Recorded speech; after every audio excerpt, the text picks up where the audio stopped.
Why must we destroy each other? This question has haunted humanity across millennia, echoing through the ashes of fallen empires, whispered in the corridors of peace negotiations, and screaming from the headlines of today's digital battlefields. In an age where we can split atoms, map genomes, and explore distant galaxies, why do we still resort to the most primitive solution to our differences? Violence? We pride ourselves on being rational, civilized, evolved creatures. We build symphonies and space stations, we write poetry and perform surgery with robotic precision. Yet, beneath this veneer of sophistication lies something darker, more ancient, an impulse that transforms neighbors into enemies, that makes ordinary people capable of extraordinary cruelty, that turns peaceful communities into war zones overnight. War is not an accident of history or a temporary failure of diplomacy. It is not something that happens to us from the outside, perpetrated by evil leaders upon innocent populations. War emerges from within us, from psychological forces so fundamental to human nature that they've persisted through every technological revolution, every moral advancement, every attempt at civilization. Today, we're going to explore the uncomfortable truth that war is not just about territory, resources, or ideology. It's about something far more personal and disturbing, the architecture of the human mind itself. We'll journey through the psychological mechanisms that make conflict inevitable, the hidden drives that turn cooperation into competition, and the unconscious forces that transform ordinary humans into willing participants in destruction. This isn't a comfortable topic. Understanding why we fight means confronting aspects of ourselves we'd rather deny. It means acknowledging that the capacity for violence isn't limited to them, the obvious aggressors, the clear villains of history. It lives within all of us, waiting for the right conditions to emerge. But this exploration isn't meant to despair. By understanding the psychology of war, we gain the power to recognize these forces within ourselves and our societies. We can learn to see the early warning signs, to understand how fear becomes hatred, how difference becomes dehumanization, how the normal human need for identity and belonging can be weaponized into conflict. From the tribal warfare of our ancestors to the information wars of social media, from playground bullying to international conflicts, the same psychological patterns repeat themselves across scales and centuries. The weapons change, the contexts evolve, but the underlying mental machinery remains remarkably consistent. Are you ready to look into this dark mirror of human nature? To understand why peace feels like the exception rather than the rule? To discover why even in our most enlightened moments, we seem drawn back to the ancient rhythms of us versus them? Then join me on this journey into the psychology of war. Not the war of battlefields and bombers, but the war that begins in the human heart and mind, the war that makes all other wars possible, the evolutionary foundation. To understand why humans are drawn to conflict, we must first acknowledge an uncomfortable truth. We are the descendants of warriors. Every ancestor in your lineage survived long enough to reproduce precisely because they possessed the capacity for violence when survival demanded it. Those who couldn't fight, who couldn't form coalitions against threats, who couldn't compete for scarce resources, their genetic lines ended. Evolutionary psychology reveals that human aggression isn't a bug in our programming. It's a feature. For millions of years, our ancestors lived in small groups where the ability to defend territory, protect kin, and compete for mates meant the difference between genetic success and evolutionary extinction. The same neural circuits that helped them survive in the African savanna still fire in our modern brains. But human warfare differs fundamentally from animal aggression. While other species fight over immediate resources or mating opportunities, humans developed something far more dangerous: the ability to fight over ideas, symbols, and abstract concepts. We don't just compete for food. We kill for flags. We don't just defend territory. We die for ideologies. This transformation occurred when we developed what psychologists call coalitional psychology, the ability to form large, coordinated groups united by shared beliefs rather than just kinship. This cognitive revolution allowed us to cooperate on unprecedented scales, building civilizations and conquering continents. But it also gave us the capacity for unprecedented destruction. Research by evolutionary psychologist David Buss reveals that humans possess specific psychological adaptations for group conflict. We have heightened threat detection when it comes to members of other groups. We feel deeper empathy for our in-group members and reduced empathy for outsiders. We're primed to see competition as zero-sum games where their gain must mean our loss. These mechanisms served our ancestors well when survival depended on tribal loyalty and quick decisions about friend or foe. But in our interconnected modern world, these same psychological tendencies create the foundation for ethnic conflict, nationalism, religious wars, and ideological polarization. Consider how quickly we form in-groups and out-groups. Social psychologist Henri Teifel's minimal group experiments showed that people will discriminate against others based on arbitrary distinctions, as simple as being randomly assigned to a red team versus a blue team. We don't need real differences to create enemies. Our minds are constantly scanning for reasons to divide us from them.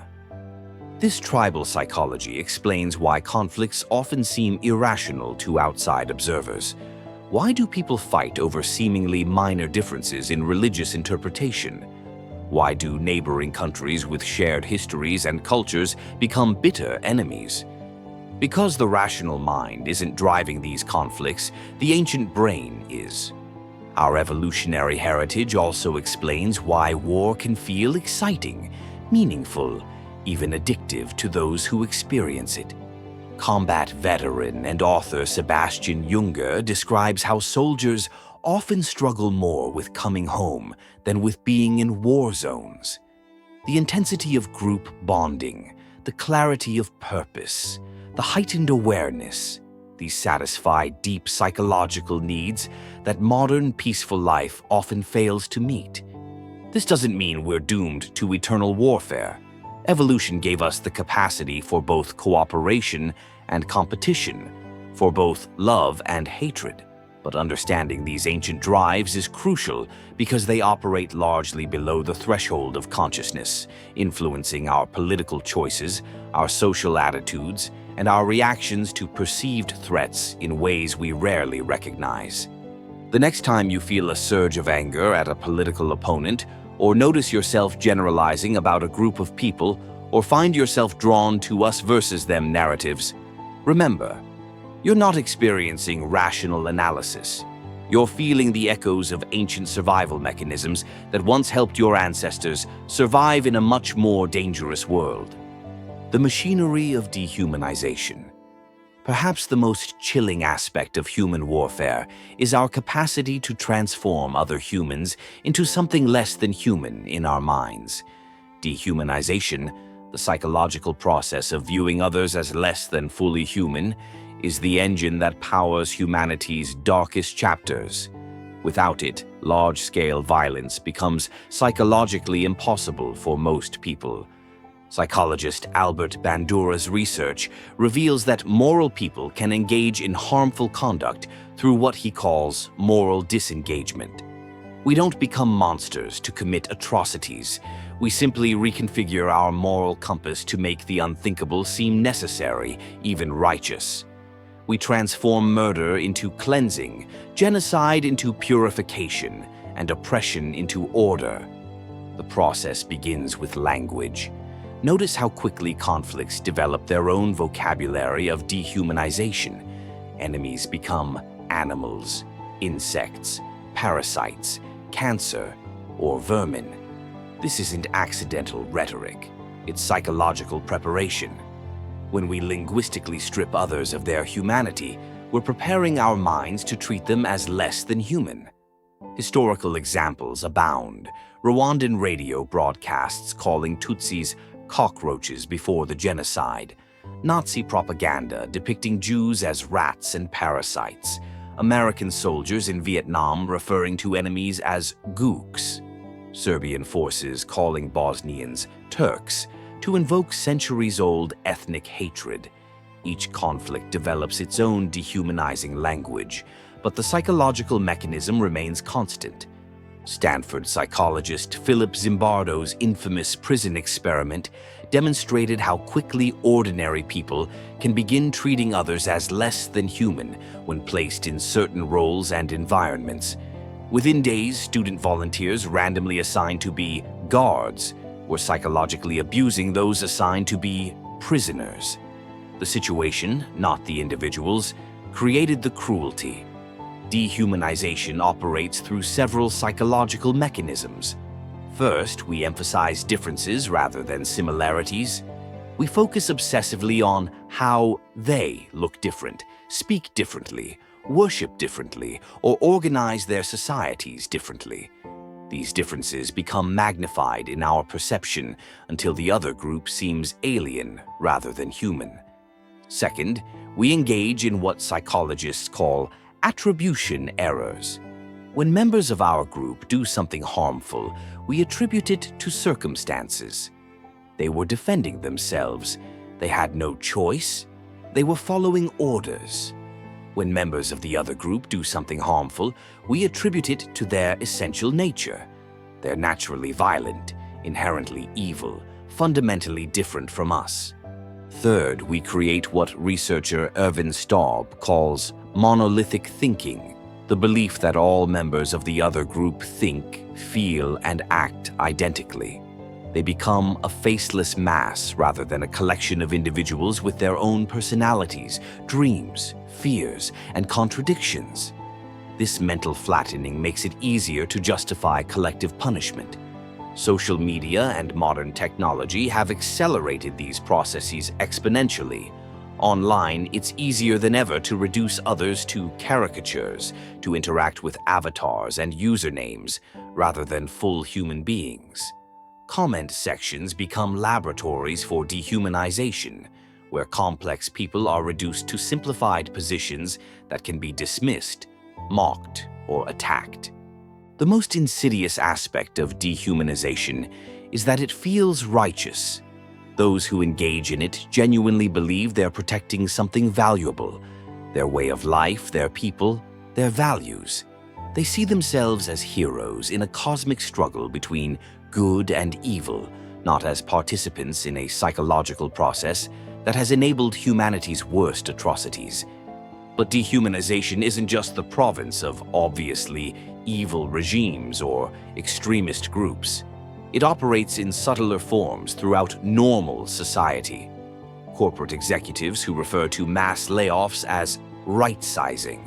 Politicians who speak of demographic groups as voting blocks rather than communities of individuals. Social movements that reduce their opponents to simple stereotypes. The antidote to dehumanization is what psychologists call rehumanization, deliberate efforts to see others as fully human. This means seeking out individual stories rather than group generalizations.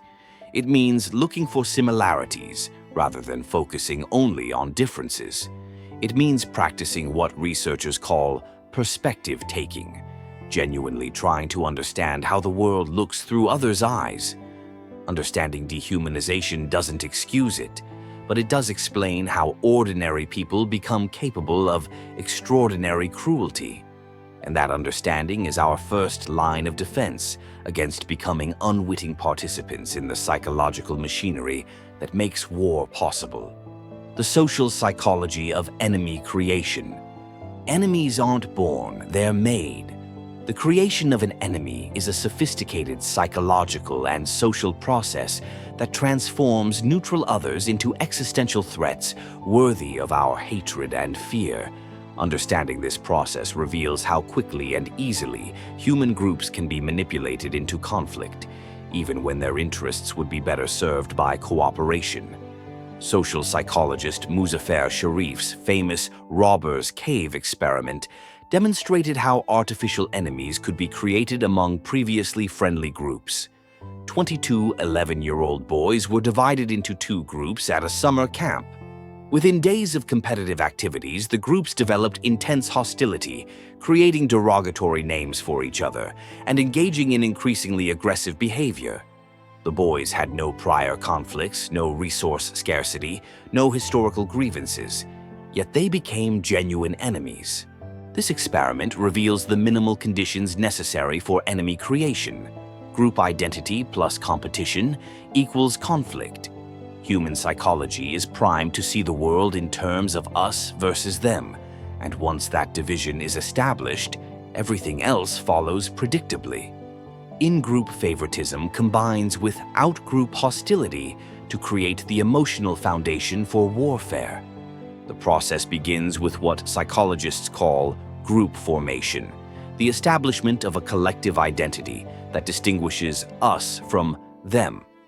This identity can be based on anything: nationality, religion, political ideology, economic class, race, sports team allegiance, or even arbitrary labels assigned by researchers. The content matters less than the psychological boundary it creates. Once groups are formed, several psychological biases kick in automatically. We begin to see our own group as more diverse, complex, and morally superior, while viewing the other group as homogeneous, simplistic, and morally inferior. This is called the out-group homogeneity effect. They all look alike to us, but we see rich variation within our own group. Competition intensifies these biases exponentially. When groups compete for resources, status, or recognition, the stakes become existential. The other group's success begins to feel like our group's failure. Their gain becomes our loss. What starts as healthy competition transforms into zero-sum thinking, where compromise feels like surrender. Media and information systems play a crucial role in enemy creation. They don't just report conflicts, they often amplify and accelerate them. Sensational stories about the other group's worst members become representative of the entire group. Complex situations get reduced to simple narratives of good versus evil. Nuance dies in the rush to create compelling content. Political entrepreneurs, leaders who gain power by exploiting group tensions, understand these psychological dynamics intuitively.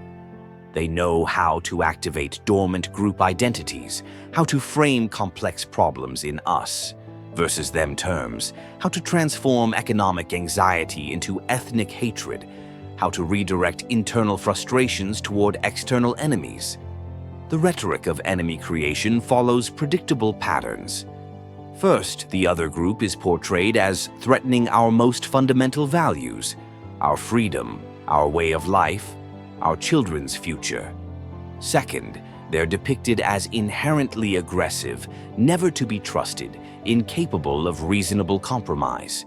Third, they're described as both threateningly powerful and contemptibly weak, creating psychological double-binds that justify both fear and hatred.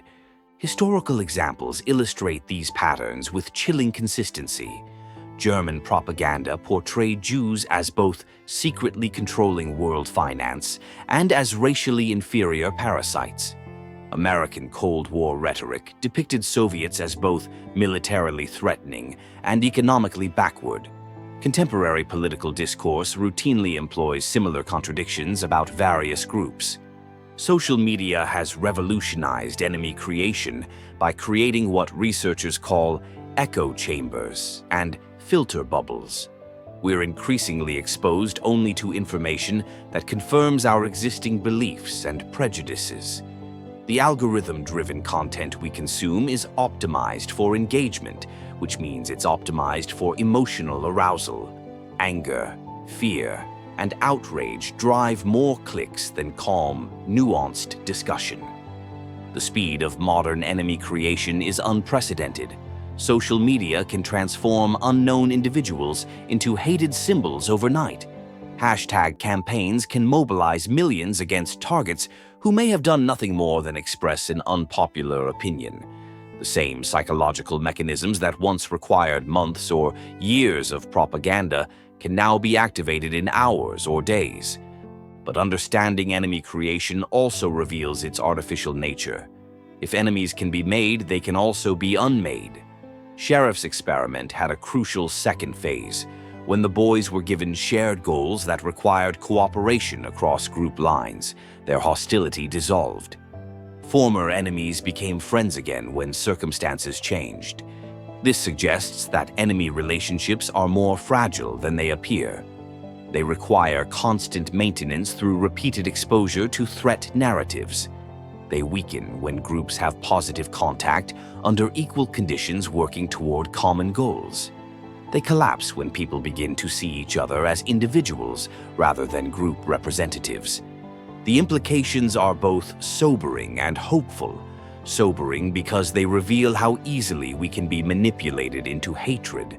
Hopeful because they suggest that conflicts based on psychological enemy creation rather than genuine incompatible interests can potentially be resolved through changes in social conditions and information environments. The neurochemistry of conflict.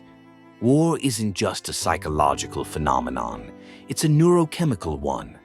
When humans engage in conflict, our brains release a cocktail of chemicals that can make violence feel not just necessary, but euphoric.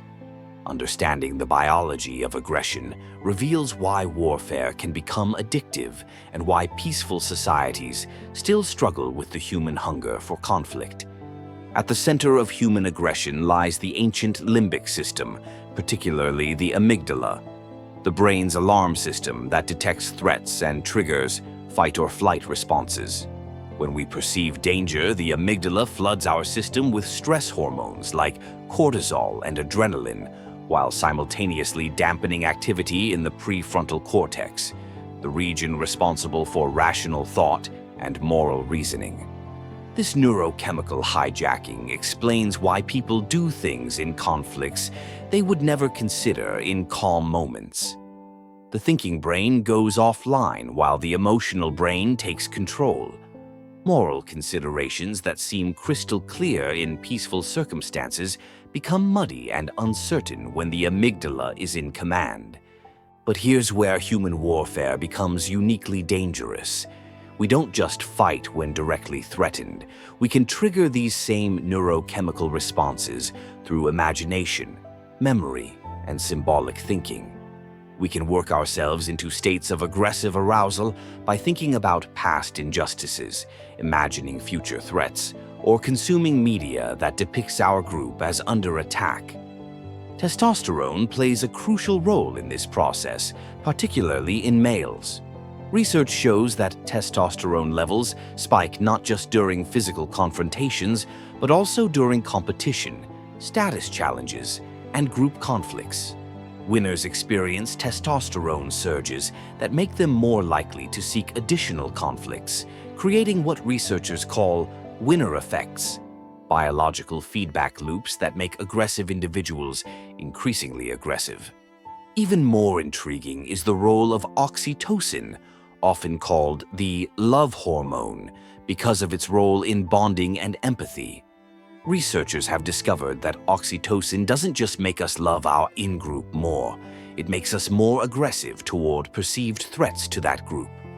The same chemical that creates maternal devotion can fuel ethnic hatred when group identity is threatened. This neurochemical paradox helps explain some of warfare's most disturbing aspects. The most vicious conflicts often occur between groups that are actually quite similar. Neighboring ethnicities, closely related religious sects, ideologically adjacent political movements. The closer the other group is to us, the more threatened our group identity becomes, and the more aggressive our neurochemical response. Combat veterans often describe the psychological complexity of warfare, how terrifying and exhilarating it can be simultaneously. This reflects the neurochemical reality of conflict. The same systems that generate fear also generate intense focus, heightened awareness, and powerful group bonding. The shared danger creates what researchers call trauma bonding, relationships forged in conflict that can be deeper than those formed in peace. Modern neuroscience has identified specific brain circuits involved in moral decision-making during conflict. The default mode network, which normally helps us understand others' mental states and feel empathy, shows reduced activity when we're focused on group conflicts. Mirror neurons, which help us understand and empathize with others' experiences, fire less strongly when observing out-group members in pain. This neural dampening of empathy isn't pathological, it's adaptive from an evolutionary perspective. Excessive empathy for enemies would have been a survival disadvantage for our ancestors. But in modern contexts, this same neural mechanism enables contemporary atrocities by making it neurologically easier to harm those we've categorized as enemies. Dopamine, the neurotransmitter associated with reward and motivation, also plays a crucial role in conflict psychology. Winning conflicts, dominating opponents, and achieving victory over enemies triggers dopamine release, creating genuine pleasure from successful aggression. This neurochemical reward system helps explain why some individuals and groups seem to seek out conflict even when it's costly or dangerous. The implications extend far beyond obvious warfare. Road rage, workplace conflicts, political arguments, and social media battles all activate similar neurochemical systems. The online environment, with its reduced social cues and increased anonymity, can trigger conflict neurochemistry without the natural inhibitions that face-to-face interaction provides. Understanding the neurochemistry of conflict doesn't excuse aggressive behavior, but it does help explain why good people can do terrible things under certain circumstances. It also suggests intervention strategies, techniques that activate the prefrontal cortex, practices that increase empathy and perspective-taking, and social structures that channel competitive impulses toward constructive rather than destructive ends. The brain that can wage war is the same brain that can create art, solve complex problems, and build peaceful societies. The neurochemical systems that enable violence also enable courage, loyalty, and self-sacrifice. The key is understanding how to direct these powerful forces toward constructive rather than destructive purposes. The information war. In the 21st century, the battlefield has moved online. We're living through the first global information war, where minds rather than territories are the primary targets, where algorithms rather than armies determine victory, where truth itself becomes a casualty. Understanding this new form of warfare is crucial because it's reshaping human conflict in ways we're only beginning to comprehend. Information warfare isn't new. Propaganda has been a tool of conflict for millennia. But digital technology has fundamentally altered its scale, speed, and psychological impact. What once required vast resources and institutional infrastructure can now be accomplished by individuals with laptops. What once took months to spread now travels globally in minutes. The human brain, evolved for small group social interactions, is poorly equipped to handle the information environment of the internet age. We're biologically designed to trust information from our social networks, to spread alarming news quickly, and to remember dramatic stories better than statistical facts. These adaptive traits become vulnerabilities in digital environments designed to exploit them.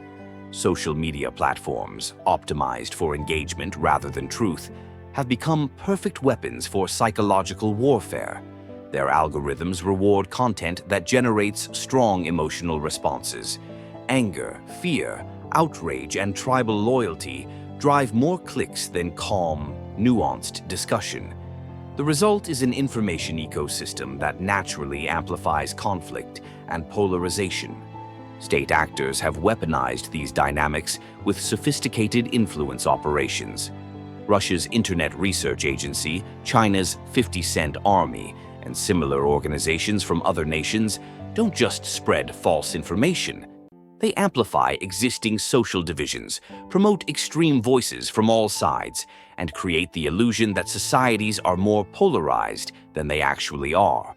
But the most insidious aspect of modern information warfare is that it doesn't require falsehoods to be effective. Truth taken out of context, real events framed selectively, and genuine grievances amplified disproportionately can be more powerful than obvious lies.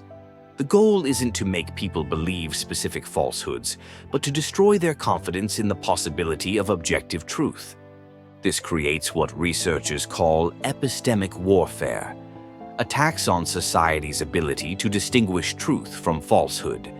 When people lose faith in shared sources of information, they retreat into tribal epistemologies where truth is determined by group loyalty rather than evidence.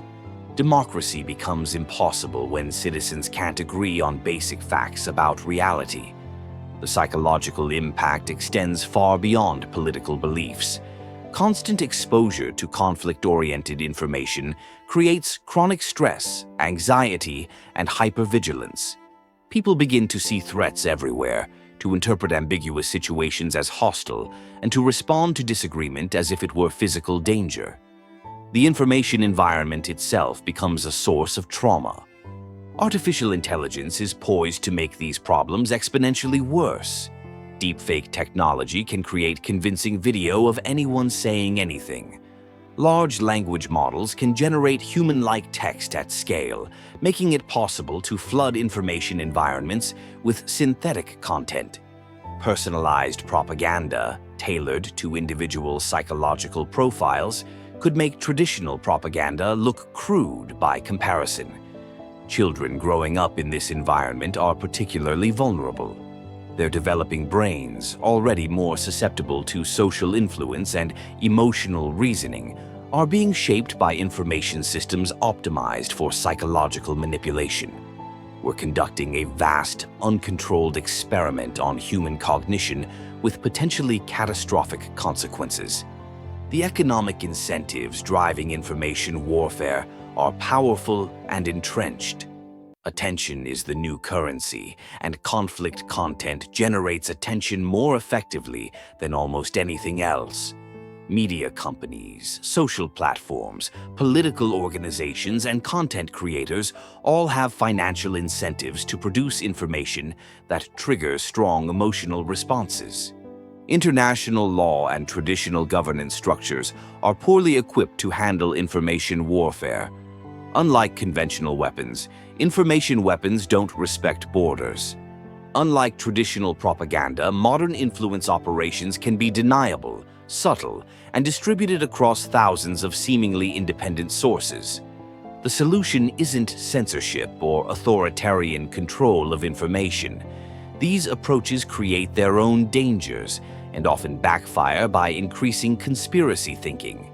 Instead, we need what researchers call pre-bunking, inoculating people against manipulation techniques before they encounter them. We need digital literacy education that helps people understand how information systems work and how their own psychology can be exploited. We also need technological solutions, better detection of artificial content, platform design that rewards accuracy over engagement, and algorithmic transparency that allows users to understand how their information diet is being curated. Some platforms are experimenting with friction mechanisms that slow the spread of emotionally charged content, giving users time to think before sharing. But ultimately, defending against information warfare requires the same psychological insight that characterizes all forms of conflict prevention.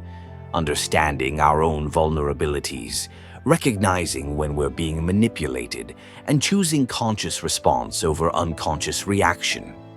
The battlefield may have moved online, but the war is still being fought in the human mind. Breaking the cycle. If war emerges from fundamental aspects of human psychology, our evolved tribalism, our capacity for dehumanization, our neurochemical responses to threat and competition, does this mean we're doomed to eternal conflict? The answer is both sobering and hopeful. While we can't eliminate the psychological foundations of warfare, we can learn to recognize and manage them more consciously. The first step is developing what psychologists call metacognitive awareness, the ability to observe our own thinking processes. When you feel that familiar surge of anger at a political opponent, when you catch yourself generalizing about a group of people, when you notice yourself drawn to us versus them narratives, that's your cue to pause and examine what's happening in your own mind. Research on successful peace processes reveals several common factors. First, former enemies must have sustained contact under conditions of equal status, working toward shared goals. Second, institutional structures must create incentives for cooperation rather than competition. Third, narratives must shift from emphasizing past grievances to focusing on future possibilities. Nelson Mandela's approach in post-apartheid South Africa exemplifies these principles. Rather than seeking revenge against former oppressors, the Truth and Reconciliation Commission created a process where former enemies could acknowledge past wrongs while working together to build a new society. The focus shifted from punishment to understanding, from division to unity. Northern Ireland's peace process demonstrates similar dynamics. Decades of seemingly intractable conflict were resolved not through victory of one side over another, but through patient institution building that created shared incentives for cooperation. Former enemies didn't become friends overnight, but they learned to work together within structures that made peace more profitable than war.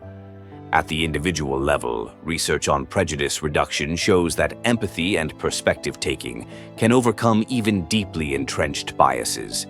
When people are encouraged to imagine how situations look from others' perspectives, when they're exposed to individual stories rather than group generalizations, when they have positive contact with former enemies, psychological barriers can dissolve surprisingly quickly. Education plays a crucial role in breaking cycles of conflict. Children who learn about the psychology of bias, who practice perspective-taking skills, who understand how their own minds can be manipulated, are less likely to become unconscious participants in future conflicts. Critical thinking education that includes understanding of psychological biases can serve as a form of psychological immunization. Media literacy is becoming as important as traditional literacy in the information age. Understanding how algorithms work, recognizing manipulation techniques, learning to seek out diverse perspectives, and developing skills for evaluating information, quality are essential for navigating modern information environments without being psychologically hijacked. Technology can be part of the solution rather than just part of the problem. Apps that encourage users to read articles before sharing them, platforms that promote cross-cutting exposure to different viewpoints, and AI systems that help users recognize their own biases all show promise for reducing the psychological conditions that lead to conflict. But perhaps the most important intervention is cultural. Creating societies that celebrate complexity over simplicity, nuance over absolutism, and curiosity over certainty. Cultures that encourage people to hold multiple perspectives simultaneously, that reward intellectual humility, and that create space for respectful disagreement are more resistant to the psychological dynamics that fuel warfare. This doesn't mean abandoning all group loyalties or moral convictions. Healthy group identity and strong values aren't the problem. The problem is when these become rigid, exclusive, and defined primarily in opposition to others. The goal is developing what psychologists call inclusive identity, ways of belonging that don't require enemies to maintain coherence. religious and philosophical traditions that emphasize universal human dignity, that cultivate compassion across group boundaries, and that encourage self-reflection rather than external blame, provide psychological resources for transcending tribal thinking. Secular approaches to wisdom and mental training, including mindfulness and cognitive behavioral techniques, offer similar benefits. The work of breaking conflict cycles happens at every level, from individual psychology to international institutions, from family conversations to foreign policy, from social media interactions to peace negotiations. Each small act of choosing understanding over judgment, curiosity over certainty, and dialogue over demonization contributes to changing the psychological climate that makes war possible. This isn't naive optimism about human nature. It's realistic hope based on understanding human nature.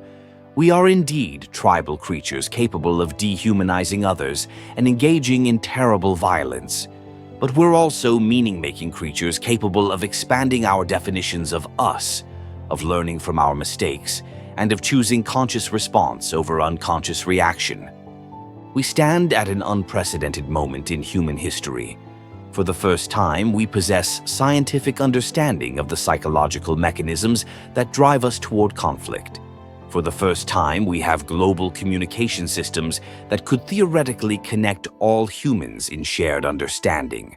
For the first time, we have weapons so destructive that war between major powers could end civilization itself. This combination of knowledge, connection, and existential stakes creates both tremendous opportunity and tremendous danger. We could use our understanding of conflict psychology to build more peaceful societies, or we could use it to become more effective at psychological warfare. We could use global communication to increase understanding, or we could use it to spread hatred more efficiently than ever before. The choice we face isn't between war and peace in any absolute sense. Conflict is too fundamental to human nature for that. The choice is between conscious and unconscious participation in the psychological dynamics that escalate conflicts into warfare. It's between being passive recipients of manipulation or active participants in our own psychological liberation. This choice manifests in countless small moments. When you're reading a news story that makes you angry, when you're arguing with someone who disagrees with you, when you're tempted to share content that confirms your existing beliefs, when you catch yourself thinking in us versus them terms. Each of these moments is an opportunity to choose conscious response over unconscious reaction. The stakes couldn't be higher. Climate change, nuclear proliferation, artificial intelligence, and biotechnology all present challenges that require unprecedented global cooperation. If we can't transcend our tribal psychology enough to work together on these existential threats, the consequences could be catastrophic for all humanity. But the greatest danger may not be global war, but psychological degradation. Societies so polarized they can't function. Information environments so polluted that truth becomes impossible to determine, and individuals so stressed by constant conflict that they lose the capacity for empathy, creativity, and wisdom that make human civilization worthwhile. The path forward requires what we might call evolutionary psychology, not just understanding our inherited psychological tendencies, but consciously directing their development. We need to evolve psychologically at the same rate we evolve technologically, developing mental capacities adequate to the challenges we've created. This means cultivating what ancient traditions called wisdom, not just knowledge or intelligence, but the practical ability to live skillfully in complex situations. It means developing emotional regulation skills that allow us to feel anger without being controlled by it, to experience fear without being paralyzed by it, to hold strong convictions without needing to destroy those who disagree. It means creating institutions and cultural practices that channel our competitive instincts toward constructive rather than destructive ends. Sports, business competition, scientific research, artistic creation, and technological innovation all provide outlets for human competitive drives that don't require destroying others to succeed. Most importantly, it means taking responsibility for our own psychological development. We can't wait for leaders to become wiser, for institutions to become more enlightened, or for others to change first. Each of us must begin the work of understanding our own mind, recognizing our own biases, and practicing more conscious ways of relating to difference and disagreement. The psychology of war reveals that the enemy is not just out there, it's also within us, in our unexamined biases, our unconscious reactions, and our willingness to be manipulated by those who understand our psychological vulnerabilities better than we do ourselves. But this same psychology that makes war possible also makes transcendence possible. The human capacity for empathy, for learning, for changing our minds when presented with new evidence, for expanding our circles of moral concern. These too are part of our evolutionary inheritance. The question is not whether we'll eliminate conflict from human nature. We won't. The question is whether we'll become conscious enough of our own psychological patterns to choose how we engage with conflict. Will we be unconscious prisoners of ancient psychological programs, or will we become conscious participants in our own psychological evolution? Every act of understanding rather than judgment, every moment of curiosity rather than certainty, every choice to see others as complex humans rather than simple enemies contributes to tipping the balance toward consciousness rather than unconsciousness, toward wisdom rather than reactive hatred. The war that matters most is not the one on distant battlefields, but the one in your own mind between the forces that would drag you toward unconscious tribalism and those that would lift you toward conscious wisdom. That war is being fought right now, in this moment, as you decide how to respond to these ideas. Will you use this understanding to become more skillful at psychological warfare against your perceived enemies? Or will you use it to become more skillful at psychological peacemaking with your actual neighbors? The choice, as always, is yours. But now, at least, it can be a conscious choice. If this exploration has challenged your assumptions about human nature and conflict, share your thoughts in the comments below. What surprised you most about the psychology of war? What patterns do you recognize in your own thinking? Your insights might help others see these dynamics more clearly. And if you want to continue this journey of understanding the hidden forces that shape human behavior, make sure to watch the next video where we'll explore how these same psychological mechanisms operate in our most intimate relationships. The war between unconsciousness and consciousness is the only war truly worth fighting, and it's a war where victory doesn't require anyone else's defeat.